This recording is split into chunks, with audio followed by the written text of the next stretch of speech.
wabarakatuh. Hai sahabat Semawan, senang sekali saya Novita Indah Susanti dapat menemani Anda pada kesempatan kali ini.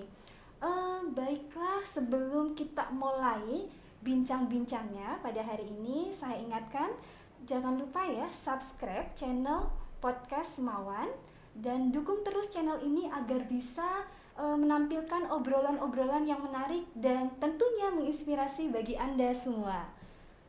Baiklah, tema bincang-bincang pada hari ini yaitu masih berkaitan dengan Hari Kebangkitan Nasional, yaitu bagaimana sih kita memaknai Hari Kebangkitan Nasional, terutama bagi generasi muda. Nah, nanti akan kita bahas 15 menit ke depan bersama narasumber kita, yaitu Bapak Apit SPD. Beliau merupakan Wakasek Kesiswaan dan juga guru sejarah di SMA Negeri 1 Wonosalam. Oke, kita sapa dulu ya narasumber kita pada hari ini. Bagaimana kabarnya Pak Apit? Alhamdulillah baik. Alhamdulillah. Ada jam ngajar nggak hari ini? Hari ini ada. Ada. Tetap semangat ya Pak ya? Semangat. Kan PTM udah 100%, siswa-siswanya juga udah semangat. Lihat Pak Apit, guru sejarahnya nih makin semangat nih. Pak Apit, ngomong-ngomong tentang sekolah nih.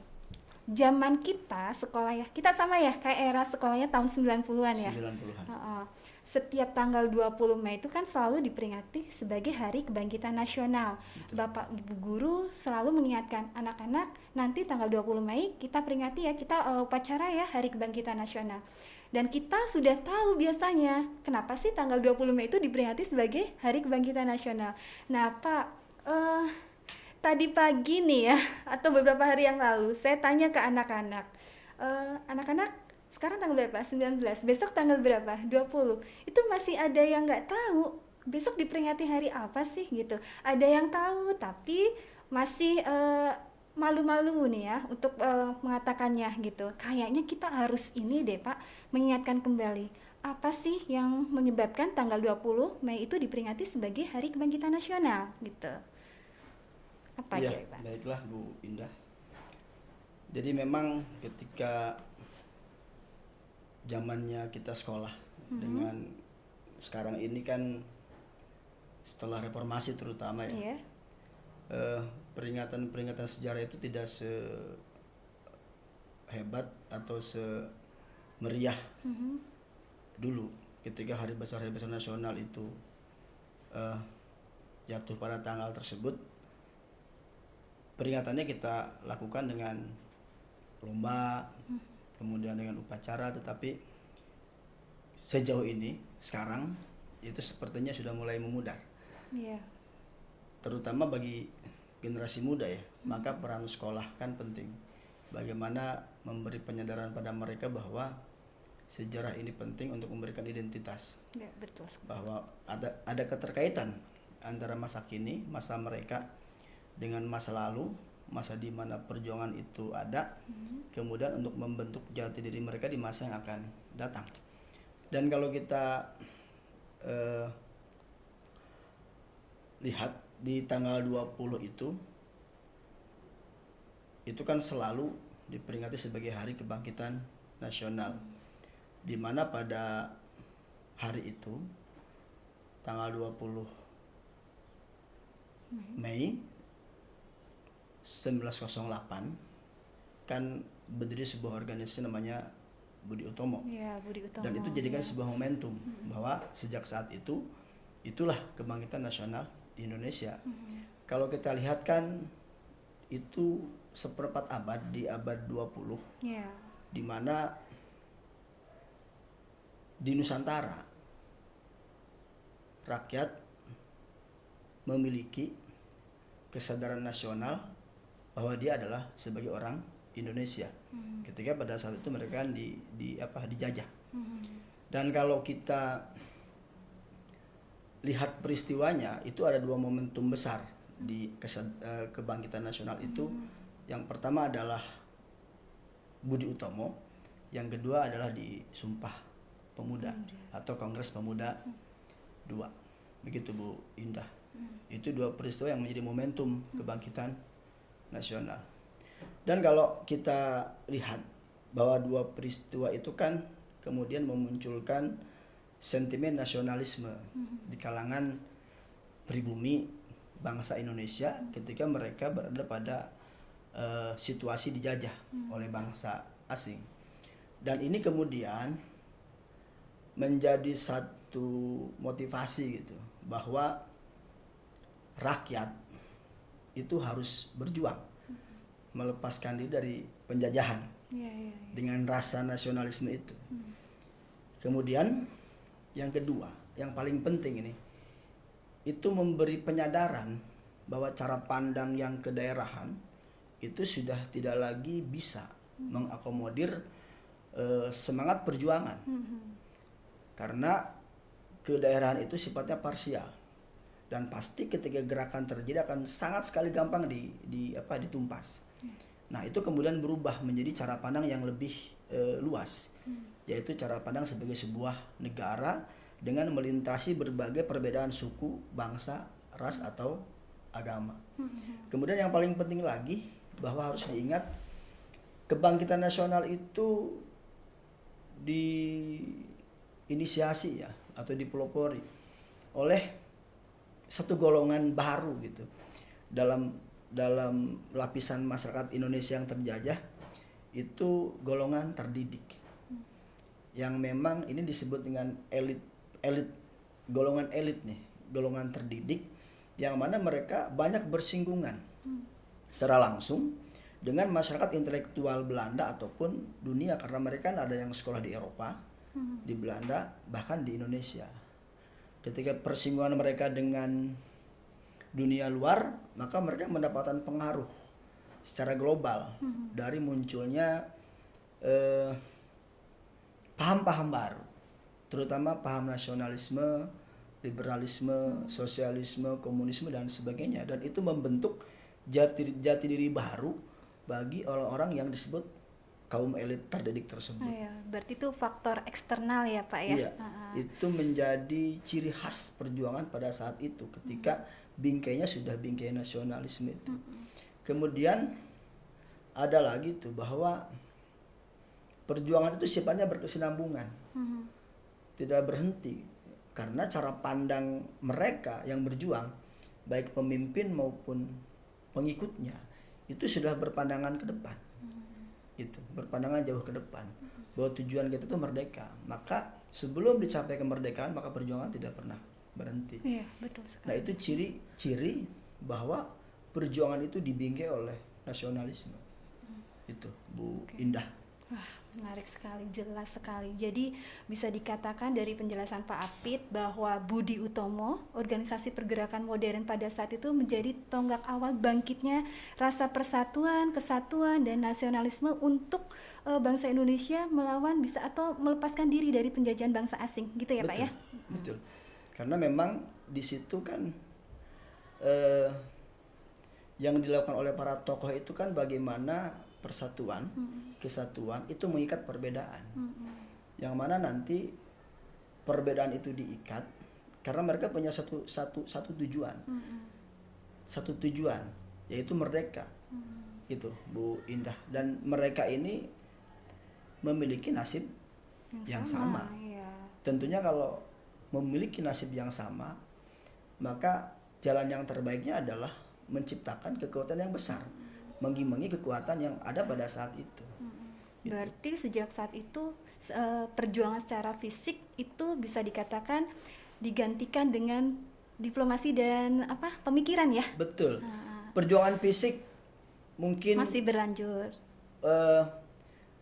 secara masif ya, terjadi di abad ke-18-19. Tetapi kan dari semua fakta sejarah itu, perjuangan fisik itu yang sifatnya bersenjata itu mudah sekali ditumpas. Karena kan kalau kita lihat daripada pergerakannya itu kan sifatnya sporadis, perjuangan fisik pada saat itu. Sporadis, kemudian parsial. Terjadi hanya di daerah-daerah tertentu. Dan tujuannya pun melepaskan diri dari daerah tersebut dari penguasaan monopoli asing gitu. Sementara di daerah lain kekuatan asing itu kan besar. Ketika perjuangan terjadi di daerah tertentu, maka mobilisasi kekuatan itu kan dilakukan dari berbagai daerah untuk ke ke tempat yang dimana terjadi pergerakan tersebut. Contoh di Pangeran Diponegoro atau perjuangan Padri dari Imam Sumatera Bonjol Barat, itu Imam Bonjol. itu mudah sekali ditumpas. Ternyata kekuatan yang menumpas mereka bukan hanya tentara Belanda, tapi ada tentara Belanda yang secara ras itu orang Asia, orang Indonesia, Oke. dari Jawa, dari Manado, dan dari Ambon yang merupakan tentara Belanda. Pak Pit, tadi ya latar belakang kenapa tanggal 20 Mei dianggap sebagai Hari Kebangkitan Nasional, bangkitnya rasa nasionalisme bangsa Indonesia. Ada yang menarik ketika Pak Apit tadi bilang munculnya golongan elit, ya, oke, yang terdidik seperti itu. Pak Apit, nih saya jadi inget nih ya, kalau kita bicara tentang masa depan, harapan, dan perubahan, pasti nggak jauh-jauh nih kata identik ini tentang pemuda, tentang generasi muda gitu. Dan sejarah bangsa Indonesia itu sudah mencatat jika pemuda itu memiliki peran penting, baik keterlibatannya dalam mengubah arah sejarah bangsa ini. Iya, Nah, betul. menurut Pak Apit gimana nih jika dikaitkan peran pemuda dengan kebangkitan nasional sendiri itu? Kita lihat tokoh-tokoh dari kebangkitan nasional itu kan ya, yang munculnya pergerakan Budi Utomo, ada Sutomo, ada Gunawan Mangunkusumo, seperti itu ya Pak ya, ada Suraji. Nah, menurut Pak Apit gimana nih peran pemudanya ini? Jadi memang Bu Indah, kalau kita catat nih, setiap di seluruh bangsa yang sama nasibnya, dia itu terkungkung dengan kolonialisme, maka yang bangkit adalah generasi muda. Iya. Itu di semua bangsa gitu di dunia ini, tak terkecuali di Indonesia. Dan kalau kita lihat Bu Indah gitu ya, latar belakang kenapa munculnya kebangkitan nasional atau pergerakan nasional itu kan memang ada faktor eksternal dan faktor internal gitu. Nah, kalau Bu Indah tadi mengatakan generasi muda bangkit, nah saya garis bawahi di situ bahwa ketika kita bicara faktor eksternal, itu kita lihat bagaimana persinggungan antara generasi muda Indonesia yang di luar negeri, di Eropa ataupun di di Asia, itu mereka bersinggungan dengan organisasi-organisasi yang ada pada saat itu di dunia, gitu kan, dengan peristiwa yang saat itu terjadi di dunia gitu Bu Indah. Misalkan kalau kita lihat faktor eksternal, kan di situ kita pernah mendengar ada gerakan Turki Muda, Iya, Turki ya Muda kan, itu, ya. gerakan Turki, di mana gerakan itu menginspirasi rakyat Indonesia, terutama generasi muda, bagaimana orang-orang Turki yang punya pemikiran maju ke depan itu menumbangkan dinasti yang saat itu berkuasa, ya kan. Kemudian bagaimana di Filipina, ya kan, bagaimana di Cina, bagaimana di Jepang, di India, dan yang paling penting yang kita perlu garis bawahi juga, bagaimana Jepang, yang notabene sebagai orang yang kulit berwarna, kalau dilihat dari sudut pandang kolonialisme gitu ya, itu bisa bangkit melawan Eropa, yang pada saat itu dicontohkan sebagai sebuah negara Rusia yang maju, kemudian bisa dikalahkan oleh Jepang. Yang mana Jepang itu bangkit ketika Jepang itu merestorasi dirinya dari negara tertutup terbelakang menjadi negara dengan konsen pada perubahan melalui sistem pendidikan. Ketika mereka menyebarkan generasi muda ke seluruh dunia, mereka menjadi ahli-ahli, kemudian kembali ke Jepang, membangun Jepang dengan teknologi Eropa, gitu kan, dan kemudian bisa mengungguli salah satu negara di Eropa. Kemudian kita juga Bu Indah, jangan lupa bahwa ketika generasi muda Indonesia yang belajar di Belanda, dan pada saat itu kan di Belanda sudah muncul yang disebut dengan gerakan liberalis, jadi muncul golongan-golongan liberalis yang mana cara pandang mereka terhadap penjajahan itu tidak mendukung, berbeda dengan golongan konservatif ya. Di Belanda yang mendukung penjajahan. golongan liberalis itu tidak mendukung penjajahan. Bahkan mereka menelisik gitu, mencari fakta. Sebenarnya penjajahan ini merugikan Indonesia atau tidak kan? Maka ada golongan-golongan liberalis gitu kan yang mendukung perjuangan rakyat Indonesia. Itu Bu Indah. Kemudian kalau kita lihat dari sudut pandang faktor internal itu ya, faktor dari Indonesia sendiri itu, bahwa perubahan itu kan tidak mungkin tanpa ada inisiatif dari orang yang memang mau berubah. Dan memang perubahan itu mesti ada latar belakangnya yang membuat mereka kenapa harus berubah. Gitu. Dan dari sudut pandang internal kita bisa melihat romantisme kejayaan masa lalu itu juga penting. Iya, betul sekali, romantisme Gitu. perjuangan masa lalu itu penting. Nah, Pak Apit, dari penjelasan Pak Apit, jika dikaitkan dengan keadaan sekarang ya, kita lihatlah, nggak usah jauh-jauh deh, dari siswa-siswi kita aja gitu ya, mungkin ini sama dengan sekolah yang lain seperti itu ya. Udah 2 tahun ini kita terkukung oleh pandemi gitu ya, bisa dikatakan kalau terpuruk sih sebenarnya tidak ya Pak Apit ya. Ada sisi kemajuannya juga gitu. Tadi dari yang diceritakan Pak Apit, peran pemuda di masa lalu menorehkan tinta emas sejarah bangsa ini sehingga bisa menumbuhkan rasa nasionalisme untuk ayo bergerak memperjuangkan kemerdekaan, meraih kemerdekaan seperti itu ya. Pak Apit, menurut Pak Apit seharusnya nih gimana nih ya generasi muda terutama siswa-siswi kita itu harus memaknai hari kebangkitan nasional ini sendiri gitu.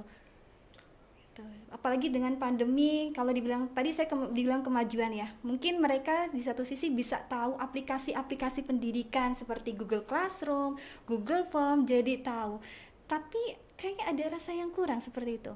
Apa ya Pak, kira-kira kita harus gimana memaknai hari kebangkitan nasional ini untuk anak-anak ini, harus gimana gitu?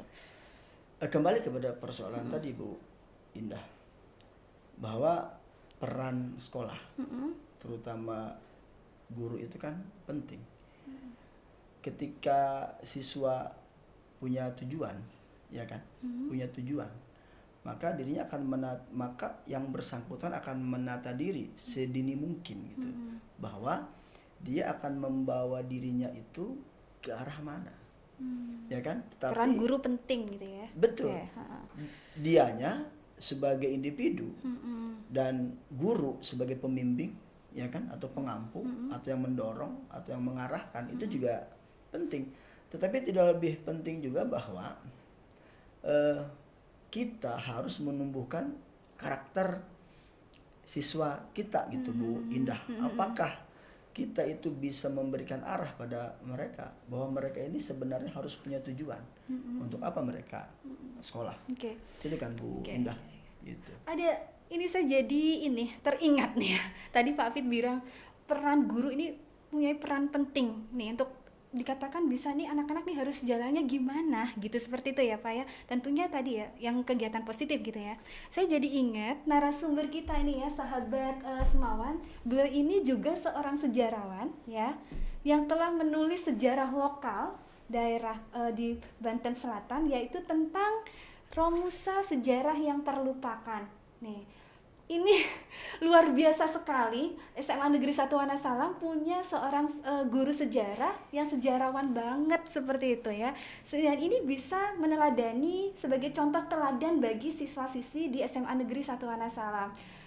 Luar biasa sekali Pak. Dan ini kayaknya di sekolah itu yang di sekitar sini cuma baru ada ya beberapa, tapi Pak Apit ini termasuk seperti itu. Luar biasa sekali.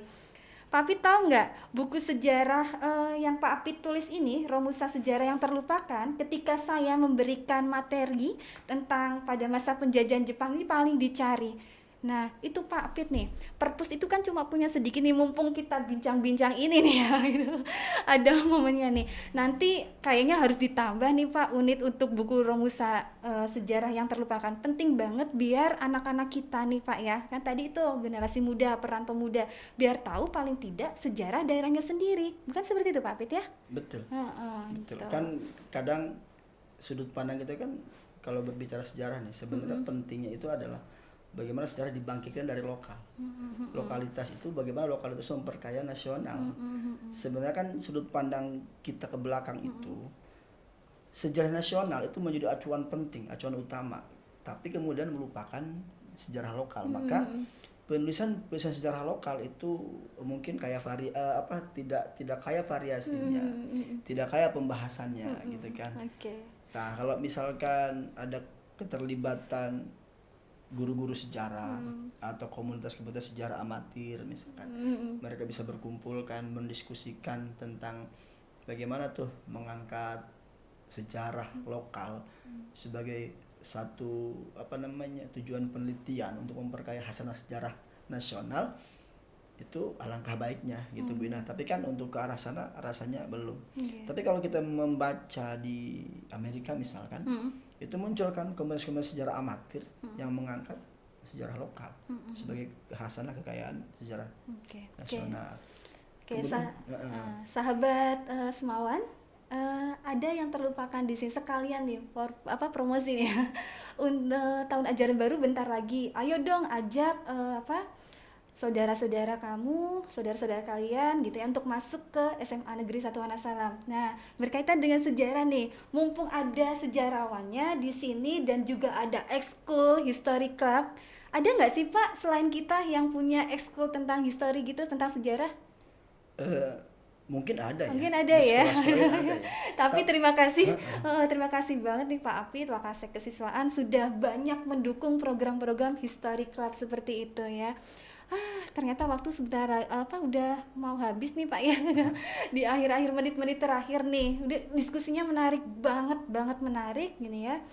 Banyak informasi banget yang didapat bagaimana sih memaknai Hari Kebangkitan Nasional. Mungkin saya ada pesan ya Bu Indah ya. terhadap mungkin siswa, pesan atau semangat kata-kata motivasi deh dari Pak Apit gitu. Pada siswa kita atau mungkin umumnya pada generasi muda Lebak atau mungkin lebih luasnya Banten gitu kan, bahwa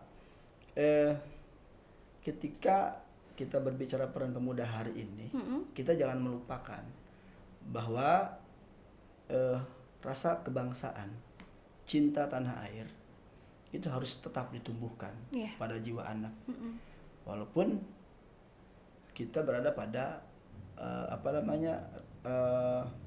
revolusi 4.0, tapi tetap semangat kebangsaan dan cinta tanah air itu menjadi prioritas. Bagaimana caranya? Caranya adalah pelajari sejarah bangsa sebagai bagian penting dari kehidupan kita, baik individu maupun bersama gitu. Kemudian yang kedua, ini untuk siswa SMA 1 Wonosalam, bahwa tidak perlu menjadi orang lain gitu. Jadilah diri sendiri, karena minat, bakat, potensi dan kemampuan masing-masing itu berbeda. Maka dengan peran dan fungsi yang siswa sekalian ambil pada saat ini atau pada masa-masa yang akan datang, itulah wujud daripada cinta pada tanah air dan bangsa. Yang paling penting adalah berguna bagi kemanusiaan dan manusia. Luar biasa sekali pesan dan kata-kata, bisa dikatakan kata-kata penyemangat lah ya dari narasumber kita pada hari ini yang notabene juga guru sejarah sekaligus juga seorang sejarawan gitu ya. Pak Api, terima kasih atas kehadirannya ya di podcast Semawan ini. Nah, sahabat Semawan, demikianlah bincang-bincang pada hari ini. Ada poin penting yang harus dicatat pada bincang-bincang kali ini, yaitu menerapkan rasa nasionalisme itu penting dalam memaknai Hari Kebangkitan Nasional. Ayo generasi muda bangkit dari keterpurukan, raih masa depan kamu ya. Terima kasih dan wassalamualaikum warahmatullahi wabarakatuh. Waalaikumsalam warahmatullahi wabarakatuh.